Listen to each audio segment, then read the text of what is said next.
Alors, les trois convertisseurs qu'on vient de voir ont trois modalités de fonctionnement. Il y a la modalité inverter mode qui veut dire onduleur. Donc, dans ce mode-ci, on convertit le courant comme continu en courant alternatif. Après, il y a le mode chargeur, mode AC chargeur. Chargeur AC, ça veut dire que ces convertisseurs peuvent prendre en entrée le courant alternatif qui vient du groupe ou bien qui vient de la CET au Togo pour charger les batteries. Donc, c'est ça, c'est ce à quoi ça sert, le mode chargeur. Ensuite, on a le Solar Charger Mode qui veut dire chargeur solaire. Donc, ça représente la fonction contrôleur de charge qu'on a chez les contrôleurs de charge qui sont vendus séparément. On a les PWM et les MPPT. Donc, ces convertisseurs, ils ont la fonction aussi de faire la charge des batteries. Donc, voilà, donc on a cette modalité-là. Ok, AC input ici, on peut brancher les câbles de courant qui rentrent dans le convertisseur et ce courant qui vient peut-être du groupe ou bien de la CET peut être utilisé pour charger les batteries. Donc il faut montrer ici aussi.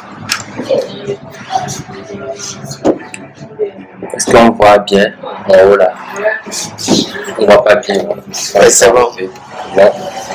Donc ici, on voit le et après voilà. Donc il y a AC in, AC out. AC in ici, on met les câbles de courant, les câbles de CET ou bien du groupe. Et puis on peut charger les batteries. Pour savoir si un contrôleur de charge ou bien un convertisseur hybride qui a aussi la fonction contrôleur de charge sur la charger mode est un PWM ou un MPPT, il suffit de demander la fiche technique au commerçant et au fournisseur pour voir si c'est écrit dessus clairement si l'équipement est PWM ou MPPT. Donc ensuite vous pouvez aussi le voir dessus. Parfois c'est aussi écrit sur l'équipement en question. Donc tous les trois ce sont des MPPT sur les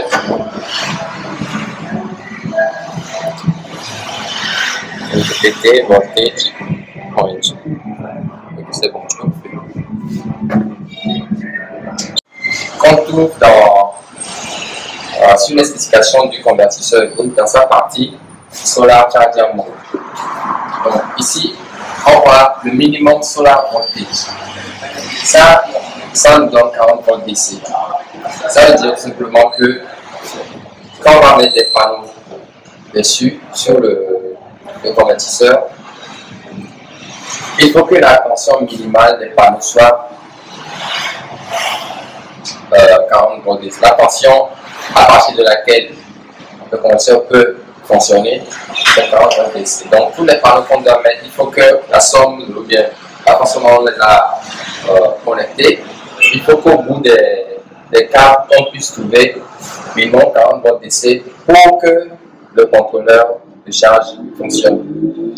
Voilà. Donc si par exemple on va mettre des panneaux dont la tension est à 36 volts, ça ne va pas s'appliquer. Ça ne va pas fonctionner. Et de la même façon, maximum sur la voltage qui n'ont 145 volts, c'est la tension maximale qu'on peut avoir au bout des câbles qui vont directement dans le convertisseur. Je vais vous montrer la partie. Sur ce convertisseur par exemple, vous voyez, c'est écrit plus moins PV in. Plus moins PV in, donc les panneaux arrivent ici. Le plus et le moins arrivent là-bas. Donc les câbles qui vont arriver ici, leur tension doit être entre 40 volts et 145 volts, pas plus et pas moins. Sinon, le contrôleur de charge ne va pas fonctionner. Je pense que c'est avec celui-ci qu'on vient de travailler bien, on peut faire voir les données. Ne tourne pas quand on va une partie. Donc, nous sommes en train de parler de celui-ci actuellement.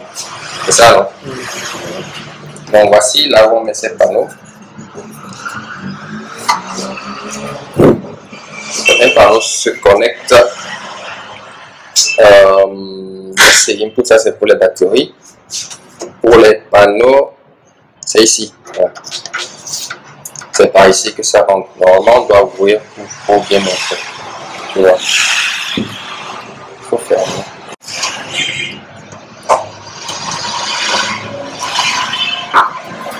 Voilà. Donc, voici PV plus, PV moins. C'est là-bas qu'on met les câbles des panneaux. Vous avez vu, non? Les panneaux doivent avoir une tension qui est comprise entre 40 et 145. C'est bon là-bas. Maintenant, on a écrit aussi système voltage 48 volts DC. Ça veut dire simplement que quand on va brancher des batteries sur le convertisseur, ça sera des batteries qui fonctionnent en 48 volts. Donc, si vous avez des batteries de 2 volts, ça veut dire que vous allez mettre combien? 48 divisé par 2, vous allez mettre 24 batteries en série. Si vous avez des batteries de 2 volts, ça veut dire que vous allez mettre 24 batteries en série. Si vous avez des batteries de 12 volts, ça veut dire que vous allez en mettre 4 en série. D'accord. Maintenant, il y a aussi des batteries à lithium qui arrivent en bloc de 48 volts. Donc, si vous avez une batterie lithium de 48 volts, vous mettez une seule, le système va marcher. D'accord. Maintenant, rated current. Rated current, c'est le courant maximal que le convertisseur peut supporter venant des panneaux. Donc, quand on va combiner des panneaux en série, après en parallèle, quand on va ajouter des courants et tout, le courant maximal qui pousse pour c'est 80 ampères. Pas plus. Voilà. Maintenant, rated power 5000 watts. Ça aussi, c'est la puissance maximale que le convertisseur peut supporter venant des panneaux. Donc, voilà, 5000 watts. Ça veut dire que si j'ai des panneaux de 500 watts, c'est un exemple là, je peux en mettre 10. Si j'en mets 12, ça va dépasser la capacité de mon convertisseur. Ça pourrait réguler. Donc voilà un peu quoi ce que veut dire les informations qu'il y a dans la partie Solar Charge Mode, le convertisseur hybride. Le Solar Charger Mode du deuxième convertisseur donne ceci. Lisez-moi. Lisez-moi ce qui est écrit. Je vais écrire. Puissance 4000 watts. Ok. Bon, tu peux venir par ici avec ma vidéo. Donc, pour monter sur la charger du deuxième convertisseur, on voit que la plaque de tension qui est de 120 on va à 450 et qui supporte 4000 watts. On voit déjà la différence entre les deux convertisseurs. Ils sont tous des convertisseurs de 5 kVA. D'accord? Ça, c'est le niveau puissance que ça peut sortir en termes de courant alternatif. Ça n'a rien à voir avec les 5000 watts, 4000 watts, c'est différent. Donc, 120, quand c'est comme ça, veut dire que lui, si tu mets deux panneaux qui ont 36 volts DC, ça ne suffit pas pour démarrer. Donc, il faut que tu mettes peut-être 4 panneaux qui font 36 volts DC. Donc, si tu as 4 panneaux,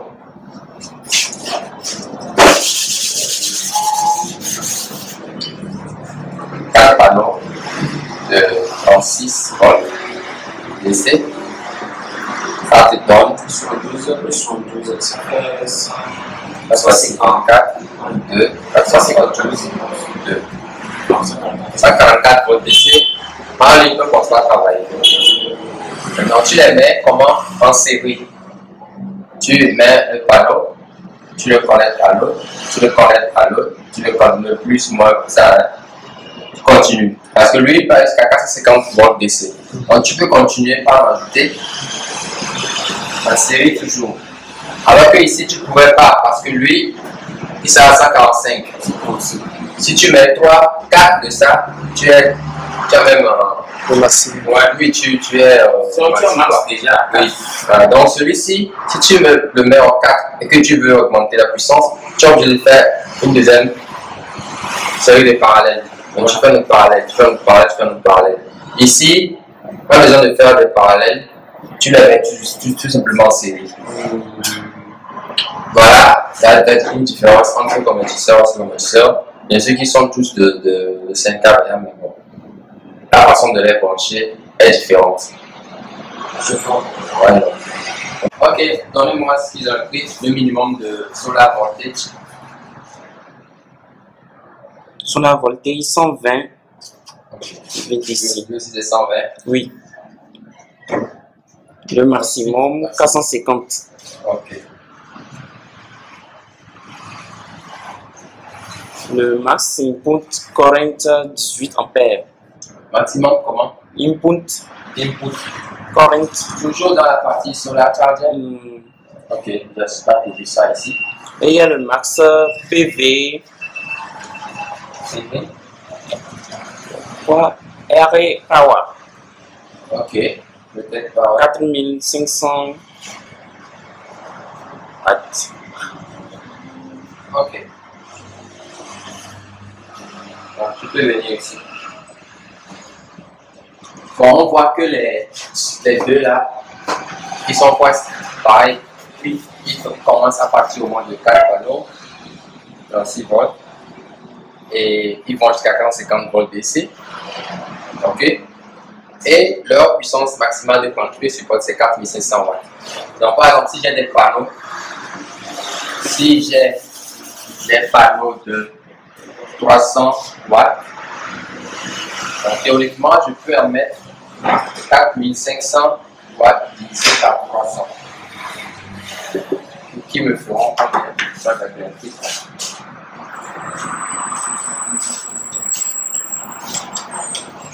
fait 15. Je peux mettre 15 panneaux. D'accord? Mais dans ces 15 panneaux-là, Pour ceux qui seront en série en parallèle, il va falloir diviser. Pour ceux qui seront d'abord en série, oui, il va falloir diviser le. d'accord. 450. Donc il faut voir, est-ce que je peux les mettre toutes les 15 en série, ou bien si je mets les 15 en série, je vais dépasser 40-50. Si je dépasse 40-50, ça veut dire que je dois diviser en 2 et en 3. Toujours des parts égales. Des parts égales. Voilà. Donc c'est à peu près comme ça les données qu'il y a sur les données qu'on a utilisées sur le solar charger mode pour savoir comment brancher ces panneaux. D'accord? Maintenant, ce que nous allons faire l'exercice maintenant. On va donner des données d'un panneau et on va essayer d'utiliser le premier convertisseur là, et le troisième convertisseur pour faire des branchements. On va essayer de faire un branchement avec celui-ci et avec celui-là. D'accord? Oui. Donc là, on va